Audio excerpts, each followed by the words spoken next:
Those people will be out there. Okay, boys and girls, it's definitely. 5 after. We better go ahead and get started. Sound If there's a couple of last minute stragglers, that's okay. Okay, Bob, I'm going to mute everybody and you unmute yourself, okay? Okay, we'll do. turn this.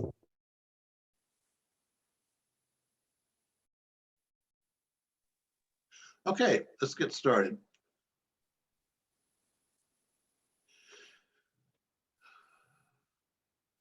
Okay, today is March 13th. Welcome to the Photography Club meeting. And here's our agenda for today. I didn't see any new faces, so I think it's our same group. We appreciate that. On the coming soon list, the first item up for bid is March 31st.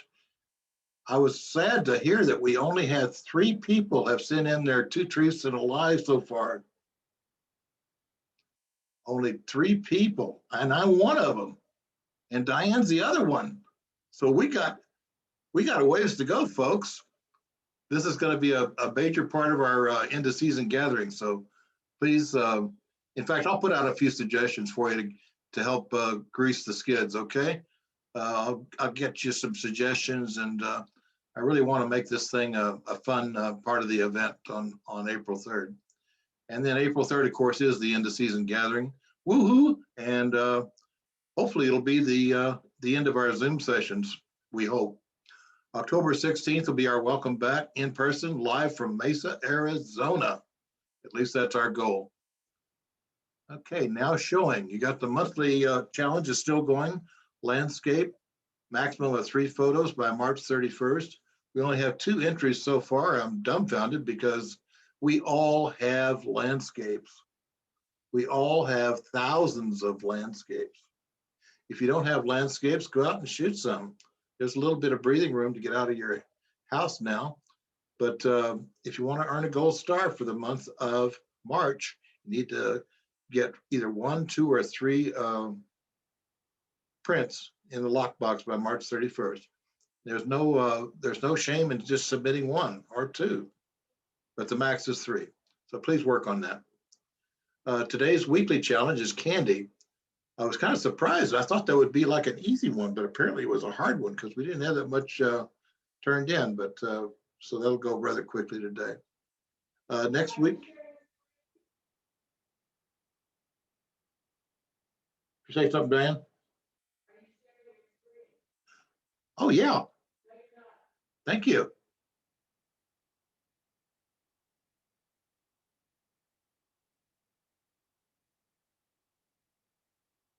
I just assumed, is that better? I just assumed that everybody was following along with me. Thanks, Diane. Okay. Anyway, as we said, the coming soon, we need work on the 2 truths and a lie. I'll put out some more information on you to help you get started on that. But I'm really counting on that being a fun part of our deal on April 3rd. And then April 3rd will be here sooner than you think. And we're hoping that October 16th will be our welcome back live in New York. It's Saturday night, so at least that's our goal. I anticipate we'll be back in our theater October 16th, and I anticipate we'll have a great fall art show, and things will be looking up in the fall. The monthly challenge is landscapes. We need 3, max of 3 photos by March 31st in the lockbox. 1, 2, or 3. Either is acceptable. You don't have to have 3. Today's challenge is candy. I was surprised we didn't have very many entries, but we'll show what we have. Next week is technology, max of 8 photos. Whatever technology means to you.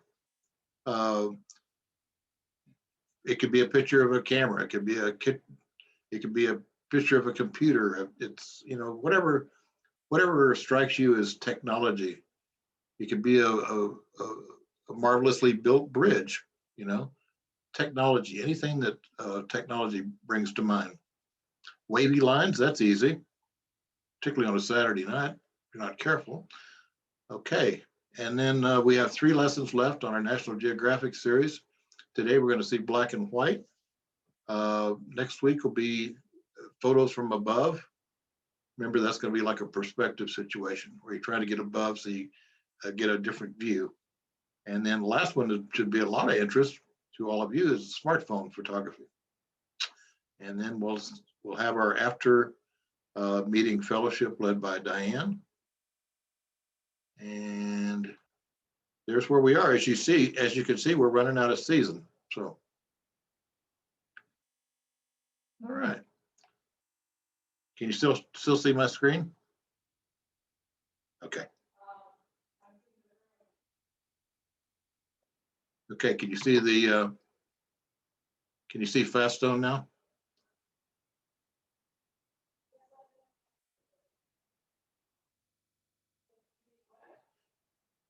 Can you see your pictures, Diane? Okay, so we're still sharing.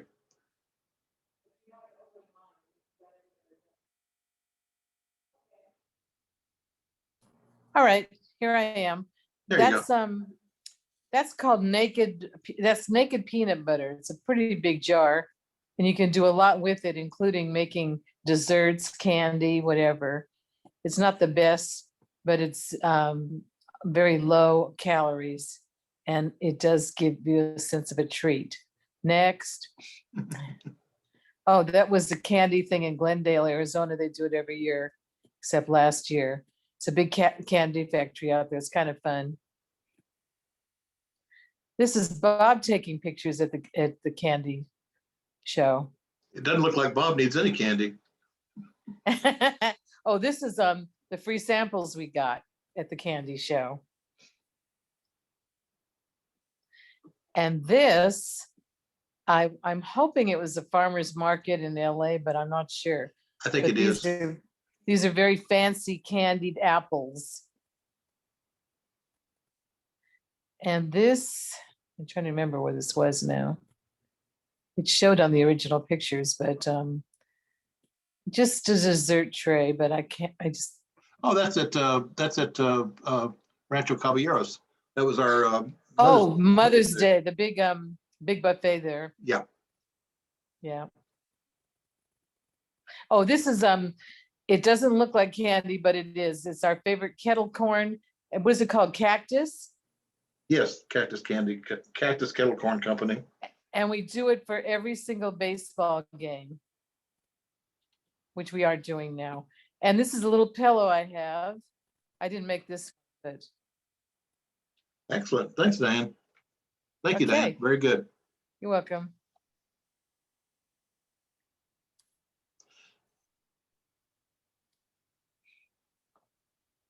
I got to set Hal's up a little bit. Hal sent these pictures in, and I sent it back to him, and I said, "Are you sure? This is what you wanted for candy?" He said, "Yeah, that's candy in my mind." And arm candy. Yeah, and I should have just left it alone, but then he went out and shot some candy afterwards. So we're going to show both of them because it's my fault. I should never have questioned. I should never have questioned Hal. So anyway, we'll walk through both of them. This looks like a painting of some candy. Al, go ahead. Unmute yourself.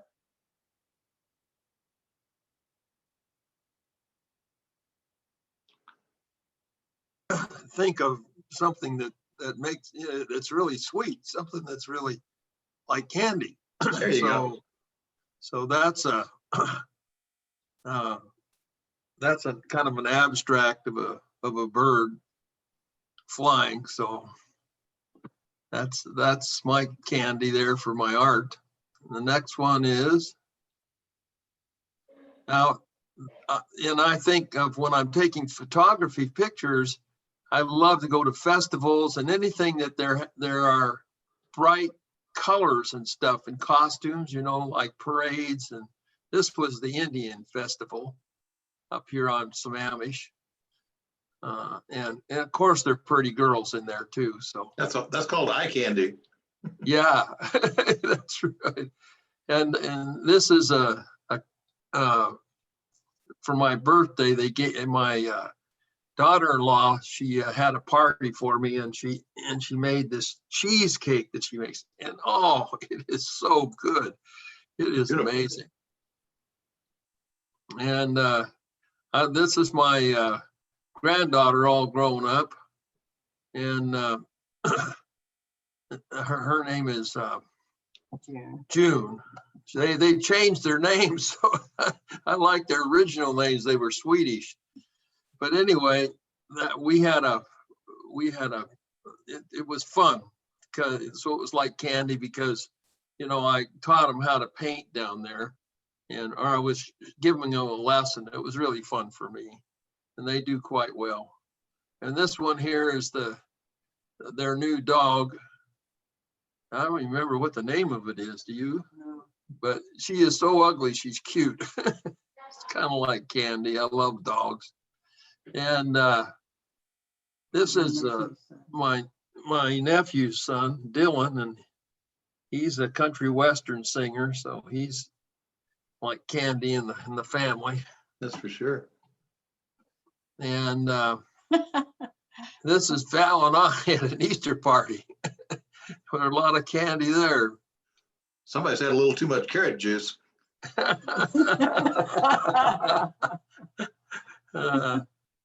And this is a fishing trip. I rented a whole boat and took my sister and Jake and my mom out fishing and down in Mazatlan, I think it was. And Jake caught a great big striped marlin. And he doesn't even like to fish. He hates it because he gets seasick. But when he got that marlin on, boy, the adrenaline was flowing. He was having a great time. All of a sudden, that was his favorite sport. Yeah, for one day. He never went again. No, I'd take that back. He did go one more time. All right. But then when I questioned your candy theme, then you went out and did this. Well, these were all like 90% off at Rite Aid. So I just went up and got a whole bunch of them, took pictures of them. You didn't have to do that. Your first group was perfect. First group was just perfect. That's cute too. I used to have a bunch of those when I was the candy bar. Those things, our grandson loves them. Oh yeah. You put M&Ms in them and they push the arm down, the M&Ms come out. You got it. All right, Jan, you're up next. Unmute yourself. Oh my gosh. Most of these are taken in Whitby, which is a seaside town, and they have these hard rock candy, which is it's super sweet, but it's everywhere. Next one, Bob. And this is what a candy store looks like in England with all the jars and things. You can buy them by the piece or by the ounce or something like that, but it's wall-to-wall jars of all kinds of things. It's really good. I remember going to those places as a kid. Same thing. And this again is at the seaside thing. They have all kinds of different candies and things loaded with sugar. That's it, guys.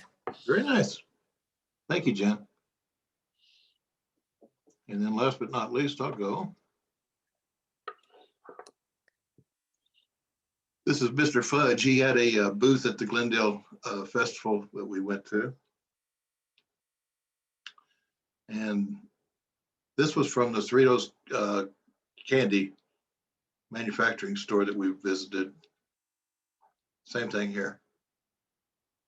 Look how much sugar they use.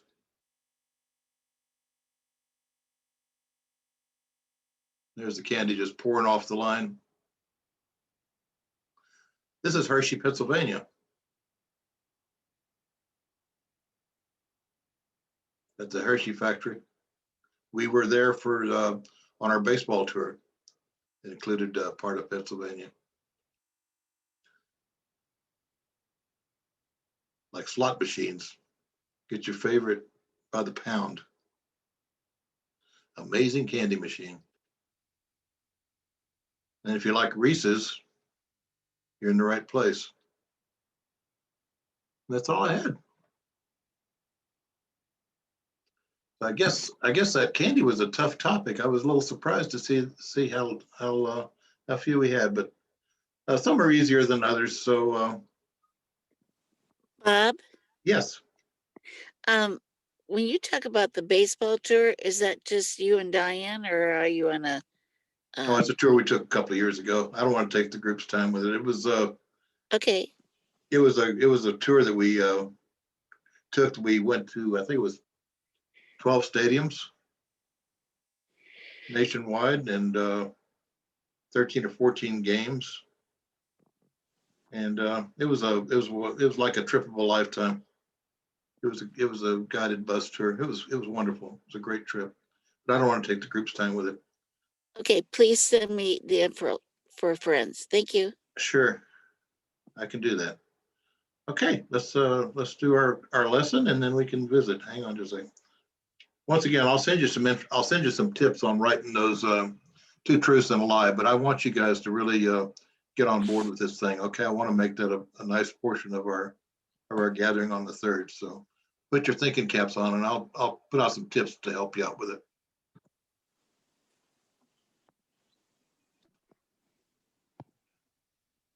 Okay, and away we go.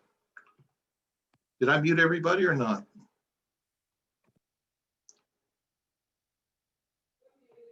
Yep.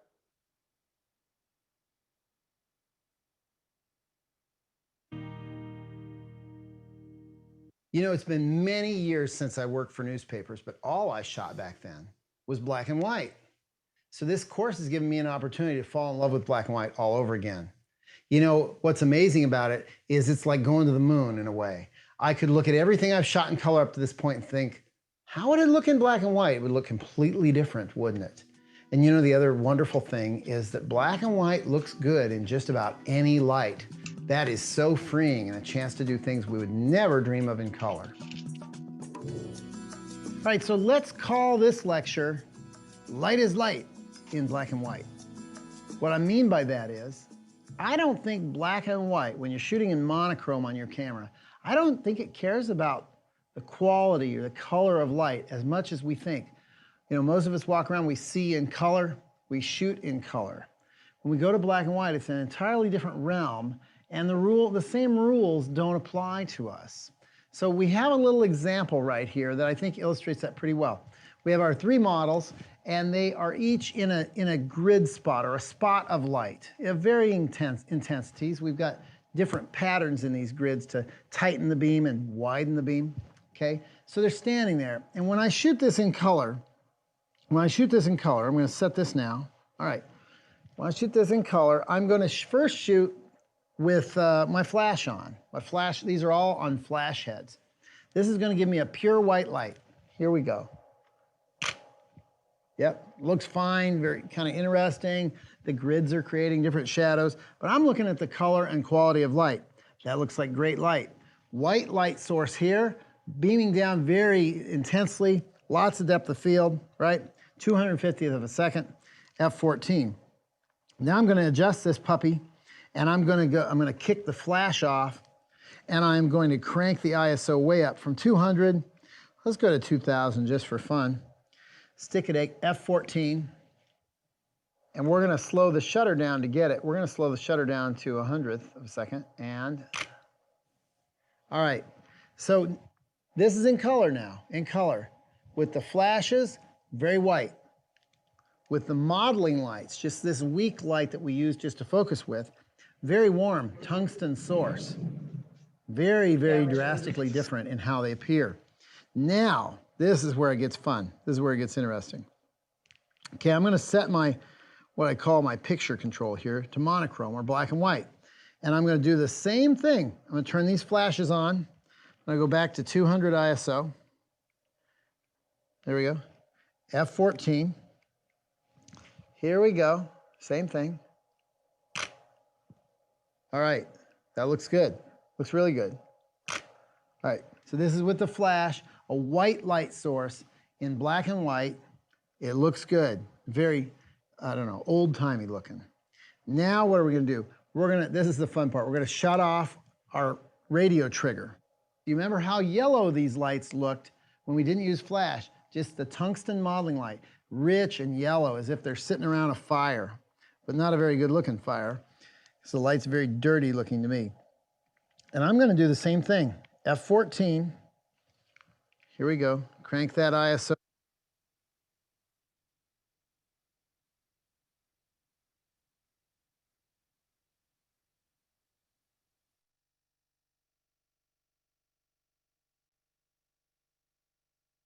Go up to 2000.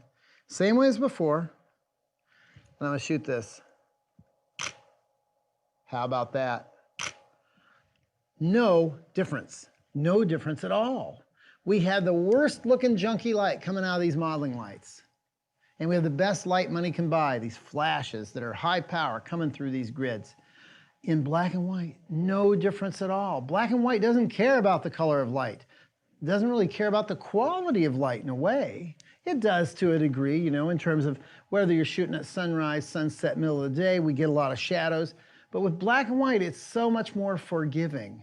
You can shoot black and white at any time of the day, provided you watch your angles and watch your shadows, but it is really a great way to shoot pictures. And it totally changes our world. It totally changes everything about how we perceive the world, if indeed we are not colorblind and can see in color. So black and white here does not care about whether it's this junky modeling light or full-on flash. It's all the same. Same depth of field, same crispness, same quality, just standardized, standardized. It's a lovely way to shoot. But remember, set your camera to monochrome so that you're seeing in the review screen, you're seeing your images in black and white as you go along. That way, you know what? You're actually gonna be thinking in black and white, which is a totally new and different way of seeing, and it's quite fun.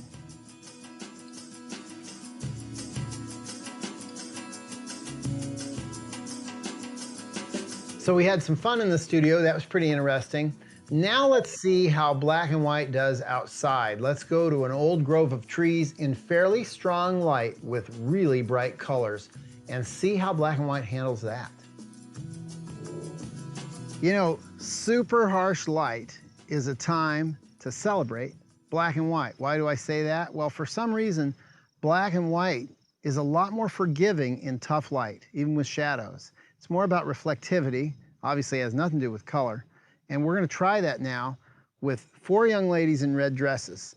Why would you ever shoot black and white with these kind of outfits in a green field? Well, I'm gonna show you why. The light's pretty harsh.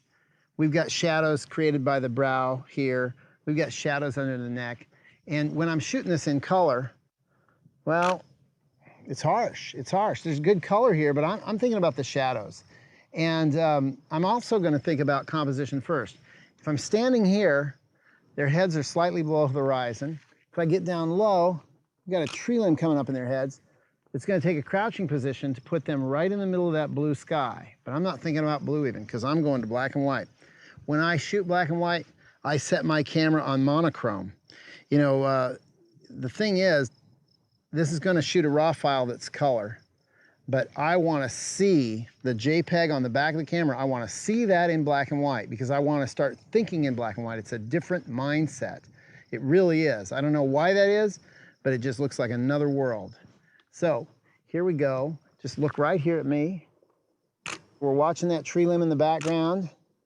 We're at F11 and I'm dialed down 3/4 of a stop on my exposure compensation button. On aperture priority, I love aperture priority. I shoot it all the time. And that because it's faster. It's faster. I'm really watching that background, that limb in the background. I want to put them in the sky. That's fine. That looks good. But we've still got a little shadow, although much more tolerable in black and white. For harsh light, black and white. Hey, that rhymes. That's a good one. For harsh light, think black and white. Okay, now, I want to try one other thing. This is a good way to eliminate the shadows quite easily. One other thing. Go ahead and keep your eyes shut because it's going to hurt your eyes.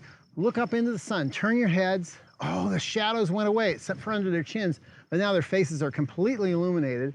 And I don't mind that look where their eyes are all shut. That's very, very neat. I have to really watch that background, that tree limb in the background. Okay, on 3, I'm going to have you open your eyes briefly. 1, 2, 3, go. Okay, close them up. And what do you know? I mean, I can shoot it in color, sure. But when the light's harsh, I'd really prefer not to. If I have to shoot color in harsh light, I really underexpose it. I really try to saturate those colors and let the shadows go very black and do something arty. But maybe I don't have to. Maybe I just switch over to black and white. Now, if you don't have a monochrome setting on your camera, maybe you can do it in post. I try to keep people from sitting in front of a computer and making their pictures good in post-production using whatever program. But in this case, if you don't have a monochrome setting on your camera, you can easily do it using any number of programs and turn your pictures back to black and white. So there you go, black and white when the light is harsh.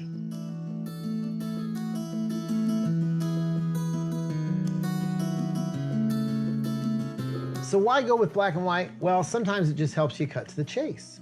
And that's funny sometimes too. How about kids that are having to hide out in a bathroom during a tornado drill under urinals?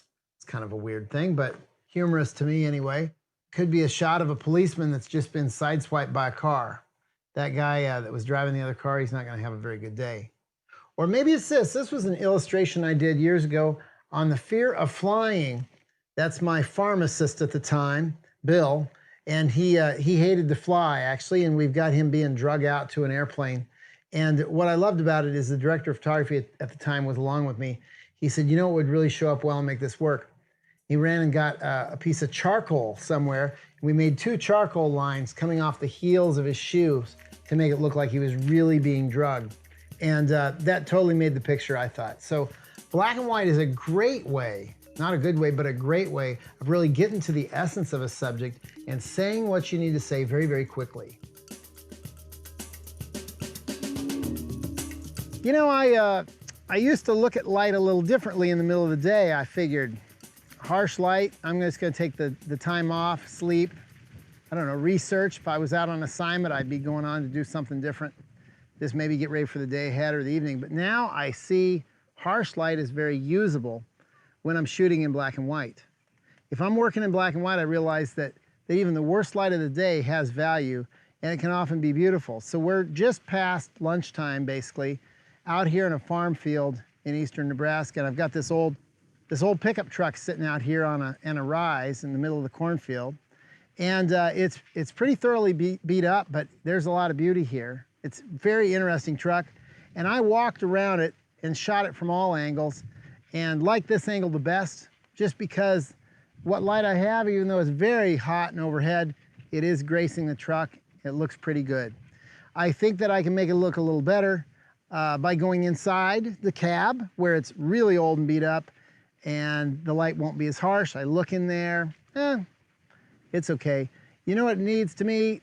It needs people that I know and love and appreciate, and so I'm going to add them now and just show you how you might be able to do this too. If you find a good scene, it's like a stage, totally is. Here's the stage, we just need the players to appear. So Esther, would you come on down and hop in the cab there, and we're gonna just get a couple of portraits of you sitting in the cab, okay? If you can get that old door open. You got it? Okay. All right, get your feet in there. And what I love about this, I love the fact that that window is totally broken. Esther, just, I can't really see in there. Get some sun on you. Get your face right there. Look at that. Look at that. Back up a little bit and go into shade. A little bit farther. Okay, so let me try this twice. I'll just show you guys what I'm talking about. Okay, there's the first one. Can't even see her. Come on forward. There, perfect. Perfect. Nice. Great. Okay, black and white is all about reflectivity and surfaces and shine and tone. It makes harsh shadows acceptable, and that's outstanding. Let's add somebody else in here. Cole, can you come on in too? And just hop up in the bed. Just hop up in the bed there. And I love this kind of thing for family members. Maybe this was the old truck that Grandpa drove or something, and here's the newest generation. I don't know, Cole, try putting a leg up on the edge. Comfy there? All right, let's try a little bit of a wider view. Okay, and there we go, but we're missing something. I'd like somebody up. Ellen, get all the way up on top. We're not gonna hurt anything. This old truck's never gonna be running down the road again. And I don't think you can dent it, the metal's so thick. Hop on up there. Don't hurt yourself. I'll get him as she's walking. Okay, good. Look at that. Okay, look farmish. All right, good deal. Okay, so I'm gonna shoot this. And I tell you what, you know, this looks like it could, it's black and white. It looks like it could have been shot in the 1940s. Black and white has such a timeless quality to it. It really does. But there's one problem. There's one problem. We've got, literally, the farmers planted corn around this vehicle. There's one problem, and that is, and I'm at 400 ISO at about 800th of a second f11, lots of depth of field here. And that's a problem because I can't go downhill anymore. I'll kind of lose the angle I want. I'm right up on a hilltop. I've got all sorts of brush in the background that's really distracting. I could either open this wide open, which would be tough. f2.8 right now, it's so bright out. Even if I go down to the lowest ISO I have. Better yet, let's clean up the background by lowering, by just dropping. Holy cow, problem solved. Plus I get all these corn plants in the foreground. It's kind of fun. There we go. There we go. Very nice. Ellen, just turn your face up into the sun. Cole, try to do that too. Good. It's all about reflectivity and shine and where the light is gracing us. Ellen, give me a big laugh. There you go. Very nice. Everybody smile at me. Smile, smile. There you go. Very nice. Okay, great. So just that simple move, that perspective of being here and seeing all those old trees behind us, very distracting, to getting down low, that's where we need to be. Down low, very clean. Who thinks to shoot in black and white anymore? I do once in a while, and generally when the light's harsh. It's wonderful. It's a wonderful fix for if you're out someplace, this is the time you have to shoot. It's just it's a great thing to do. Very simple.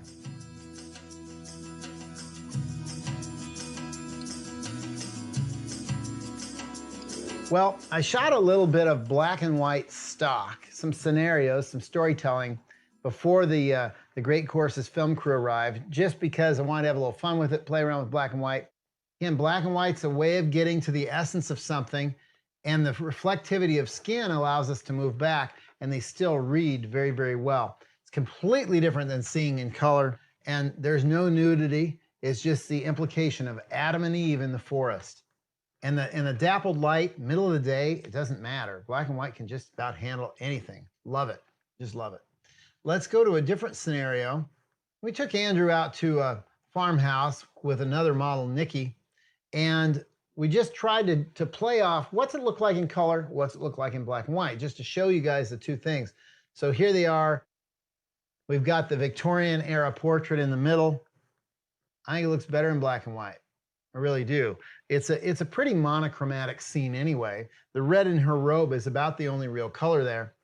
We did without the robe as well. The red robe I find just to be distracting. So we're into a red negligee. That's toned down some. It allows us to stop thinking about the red and start thinking about the interplay between the two of them, especially in this scene where I put her against the window. And now in black and white, it's all about his face. Now let's go outside. Let's go outside. So we've got that red. It really stands out. We've got the blue, and we're outside the farmhouse in the country.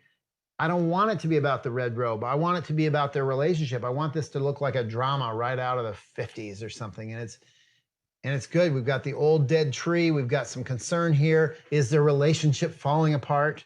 And these guys just met that day, so there is no relationship. But I really like the fact that black and white allows us to get into the emotion of a scene so much quicker than when we're distracted by color.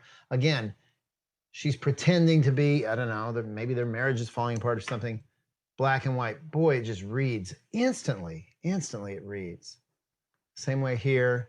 And then we played around with it a little bit more, looking a little longer shot with a lot of green here against the blue sky. Her red robe, the green grass, the green leaves. Watch him pop. Look at that, just really stands out. We have a little bit more drama, the hand on the head. Color in black and white, to me, it's no comparison. I'd go for black and white if I'm wanting to be dramatic and really make a statement. He's got this little heart-shaped tattoo on his chest. Look at how that pops in black and white versus color. Your eye goes straight to it. To me, this was the kind of the payoff frame for it because of the dappled light, a little bit of glint in his eye, a little bit of light glancing on her face. It just looks like he's studio lit. It looks old-time studio lit. He really stands out. That's the power of black and white, really is. It cuts to the chase every single time. Another scene here with Andrew looking down at Nikki as she sleeps. And we brought in another model, Hannah, and just tried a few things here. The black and white for me is what works every time. Condolences, some sort of a sad thing going on here. A couple of black and whites, just of Hannah in the bed. So much better in black and white than in color. And to me also so much better when it's straight faced rather than smiling. Smile tends to just kind of reveal everything. A serious face to me is so much more mysterious. This is the frame though I really liked, where he's not only blocking light and eliminating flare problems or anything, but he adds depth and dimension. And there's more mystery, there's more drama there, isn't there? A lot more drama there. So speaking of drama, let's say that this little storytelling scene between man and woman in black and white isn't enough for you. Let's go over to the Lincoln Community Playhouse and create some big, epic drama using their giant backgrounds and professional lighting. Here on the stage of the Lincoln Community Playhouse, there's a lot of drama up here. I mean, you think about what goes on this stage. Well, we can do dramatic pictures very simply with a single light and by shifting our camera to black and white. It's just really interesting. It's just old time movie stuff. So let's see, what can we do? There's the lovely Christine back there. And let's watch what happens when she puts her arms out. There's her shadow. Pretty interesting, pretty interesting. Let's try this, okay? All right, it's fine. Watch what happens when she walks out.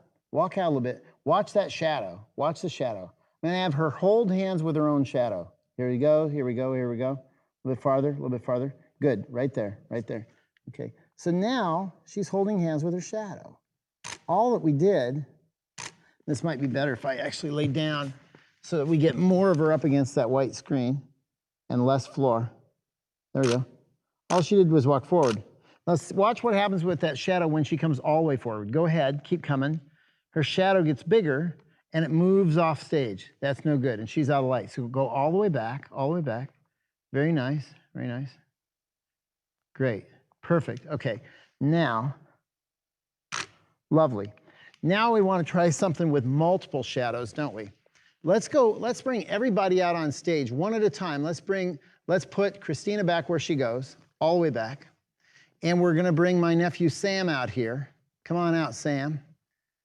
Here you go, look at that. Here comes his shadow, awesome. Okay, stop. So now we've got two shadows and Christine. Back up just a little bit, Sam. Back up just a little bit, perfect. So now we're gonna just build shadows with one light on the floor, one strong light on the floor. Here we go. Okay, there's our first one.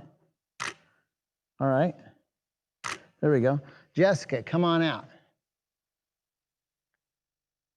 3 shadows, nice. Kathy, come on out. The key is to not have them in the picture. We're keeping them out, good. 4 shadows, nice. And Becca, come on out. We're just gonna fill this thing with shadows.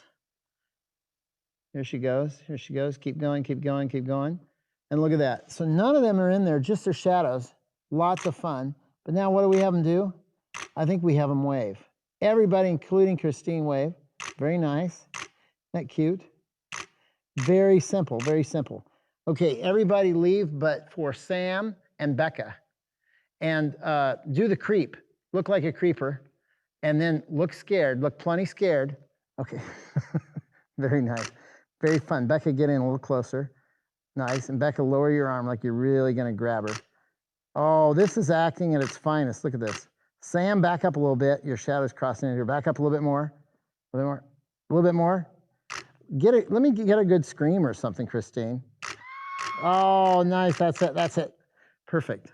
Love it. Okay, so that's a real, thank you, everybody. That's a really easy way to do things. I want to also try a little near-far perspective and silhouette. So hold on a second. One other thing I think about when I think about black and white is I think about silhouettes. It's either shadows or silhouettes for me with black and white. I like to do portraits in black and white too, but for this, we're just going to try a quick little simple silhouette arrangement. with a visual payoff at the end. That's my little nephew, Sam. He's lit, but the ladies here, they're all in silhouette going down the road. It's kind of like a canyon effect, and it's a near-far perspective opportunity as well. We've got Christine up close, and we've got Jessica all the way in the back, and people staggered all the way through. And I like to have a lot of depth of field for something like this. So they're not moving. I'm at 2500 ISO, an f22, and a 1/6 of a second. Got my tripod, got my cable release. I've lined everybody up pretty carefully so that they work all the way back. And it's just kind of a nice effect. It really is. It's pretty easy. It's pretty easy. Before this, I did something where it took a little bit longer. We just did human forms, body forms moving around, and that was even more interesting to me. So what can you do in black and white? Well, just about anything you can do in color, really. Again, I like to work with my panel on the back, the screen, set to monochrome, so I can see how it's looking and I'm not distracted by color. That's very important to me personally. Although you could shoot in color all the time and then just bring it back to monochrome in post-processing. But you know me, I don't want to do much in post-processing. I want to have my fun and do my corrections while I'm in the field whenever possible.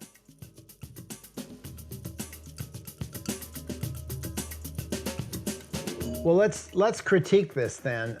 Lots of choices down there at the Playhouse. We've got 3 lights here on Christine, and you can see 3 shadows, and that doesn't make any sense. And so we got to simplify first. I start simple and I build up. Okay, 1 light, 1 big shadow, arms out, reads easy.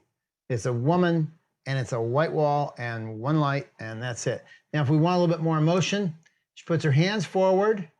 Okay, that's fine, but you lose that outstretched arm in the shadow back there. I might want it out fully. That really affects the shadow in the background. Okay, so we introduce my nephew Sam, and he's throwing a big shadow there. Let's introduce another person. Let's introduce another person. Wow, we've got 1 subject and 5 shadows. Kind of interesting. So what else can we do? Well, I don't know. Let's play around with it a little bit. We have Sam in the shadow. I think we want him lit up. Let's move him back. Yeah, maybe. I don't know.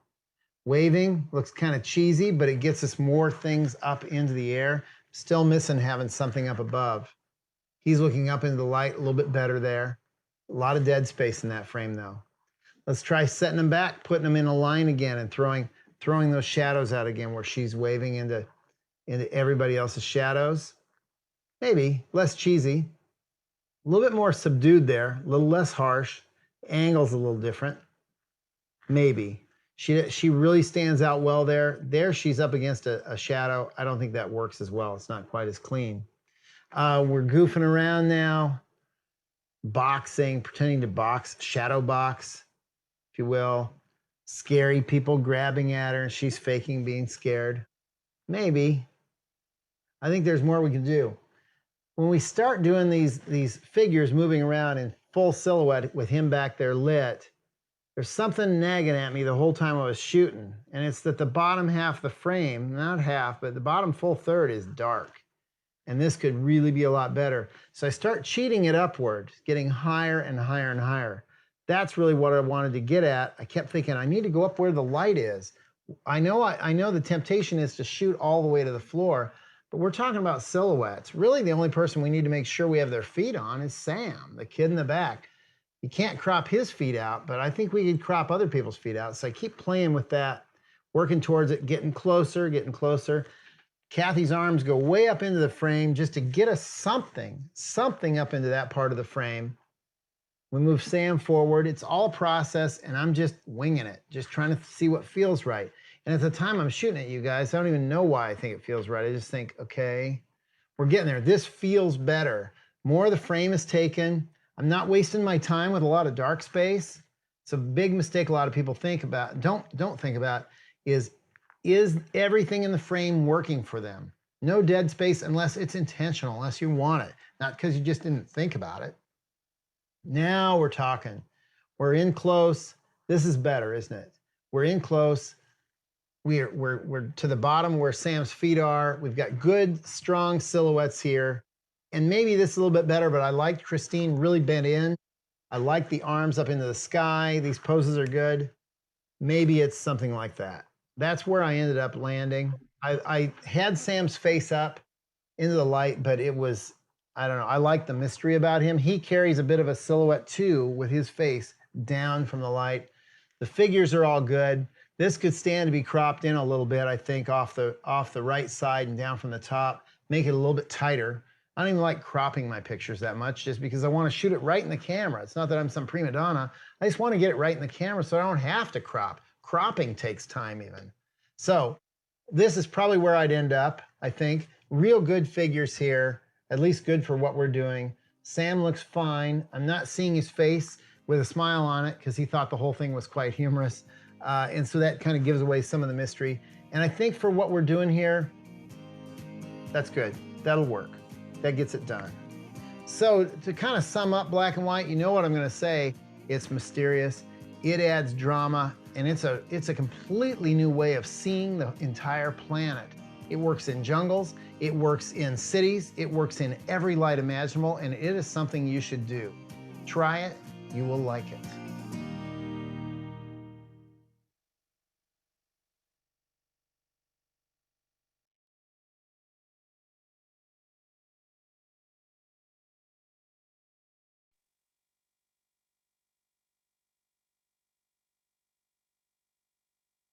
Wake up, everybody.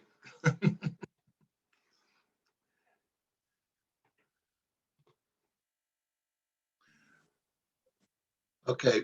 I'd like to go around the room real quick and ask everybody, when was the last time you took a picture? So since you're in my upper left-hand corner, Ruth, why don't you unmute yourself and kick us off? When's the last time you took a picture? We did a little bit last summer. Oh, I can't remember anything after that. There might have been, but I don't remember. All right, how about you, Jan Kelly? And Oh, unmute yourself. Yeah. Last There you month at the wine tasting, I was taking the bottles, and last night I was at dinner with some people and I took photos then. Cool. Betty or Jean, are you there? I'm All always. right, how about Jeannie? How about This is- Jeannie? Fleur? Unmute yourself. Okay, I'm here. Jeannie Fleur? Yeah, do you, Yeah. when, have you taken any pictures lately? I went yesterday to Globe but I took some pictures, but I had to take them through the car window. Okay, that's a start. Oh, think- let me Yeah. answer for Walt because he's not here. He took pictures of me when I got my haircut before and after. So that's Oh, probably the that'll be last time fun. he did it. That'll be fun. That's good. Betty, I see you're back, and Betty and Jean, you're back. When's the last time you guys took pictures? Oh, well, a sunset. Took a picture of a sunset That's all right. and a woodpecker feeding off of the hummingbird feeder Yeah, but that's, I mean, it's all That's it. been this winter, I guess, too. too. Yeah. That's good. All right. Did we do Jeannie yet? Jeannie Fleur, did we do you? Yes. Yes, okay. Yeah, you got me. Okay. And Val and Hal, when's the last time you guys shot? I took some pictures I have yesterday of some beautiful blue crocuses that are blooming in the front yard. Okay, that's good. How about Mary? Mary Flayton, have you? Oh, a month. About a month. Okay, Diane? I've been taking them all along in here. If Alright. we go for a little ride, I take my phone. All right. Helen Price, when's the last time you took a picture? This week I went to the riparian, but when I go for a walk, I don't carry my heavy camera, so I use my smartphone. The best camera is the one you got with you, right? Uh-huh. All right. Vicky, how about you? You taking any pictures lately? Oh, unmute yourself. Unmute yourself. Sorry about that. That's all I right. took one during his presentation. I took a black and white and I can't see it. But Oh, anyway, okay. now I'm taking like 10 pictures a day at least. Perfect. Good. Keep your hand in. Betsy, how about you? Yeah, there you go. You got a dog, you're always taking pictures, right? Yep. There you go. Bob, how about you? When's the last time you shot? That'd be Wednesday of last week. I went on a Arizona Highways photo shoot seminar thing over at the Wildlife World Zoo over on the west side of Phoenix. I've been there. It's a nice shoot. Yeah, it's a Yeah, terrific zoo. Did you get the white peacocks there? That's what I love there, the white peacocks. No, didn't see them. Oh, Saw all kinds of things, but didn't see any white peacocks. Every time it's something different. Good, at think least you're so. shooting. At least you're shooting. Elaine, It was a welcome. lot of fun, well worth the money to go. It was fairly inexpensive, only $185 a person. And very knowledgeable instructors learned how to remove the bars and the fences from the foreground when you have to shoot through them at a zoo. It was a good one. Bob, I don't know how to do that. And after we're meeting in person again, would you teach a little thing about how to do that? Sure. That would be great. Okay. Thanks, Bob. Elaine, unmute yourself. Tell us, have you shot anything lately? Yes, I was in McClintock and Warner, and I get irritated that people don't understand that our road is a single road, golf carts and bikes on the right. So I stopped and walked a block to take, but I'm way down anyway, to take a picture, because I thought I could even create my own template and swab some paint of a bicycle with a rider and a hat on top. Anyway, I have that picture. I was going to, anyway, I keep my camera in the car. So I either use my smoke book and I've been cleaning out garage, et cetera, But when I'm up in fountain, I always have fun taking pictures of the fountains and shadows but black and white, I have discovered is fun, particularly when you've got teenagers, and it's fun to take those kind of pictures, a little bit of them in black and white, kind of like he was doing with the portrait, but I'm not that sophisticated, so. That's all right. Good. All right, thanks. And Linda, are you there? 10-4. Have you been taking any pictures lately, Linda? About 20 minutes ago, I took a screenshot of myself and the telephone on the screen here, and then I put a rainbow in the bottom. And Elaine, there's green water up there, Fountain Hills right now, right?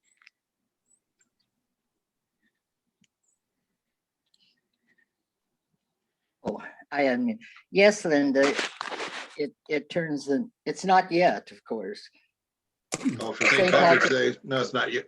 Yeah, it's not St. Patrick's Day yet. Okay. How about Eric? Eric and Shelley, have you guys been taking any pictures? Yes, we have. I went out to the dentist just up 63rd Street. Yeah. And by golly, saw an interesting tree on with a bunch on the left side with a bunch of apartments, and took some pictures of the trunk. Was nicer than the top half of the tree, and I got a couple pictures of that. And Eric's been on a couple walks and taken some pictures of plants, and of course I'm always taking a sunset here and there. That's great. At least you're staying active. The reason I asked everybody that is because I know it's hard what we've been through and staying indoors and so forth. And but it's going to be hard getting back out there and getting our shots. But we've been waiting a long time. Things are getting better every day, and I can't wait till we're all back out there shooting again. But anyway, thanks for attending the meeting today. And I'm going to turn this over to Diane and for the end of meeting, after the meeting. Okay. Thanks for attending. We'll see you next week. And Diane, go ahead and take over. Hi, everybody. Stick around. We're going to have some real fun.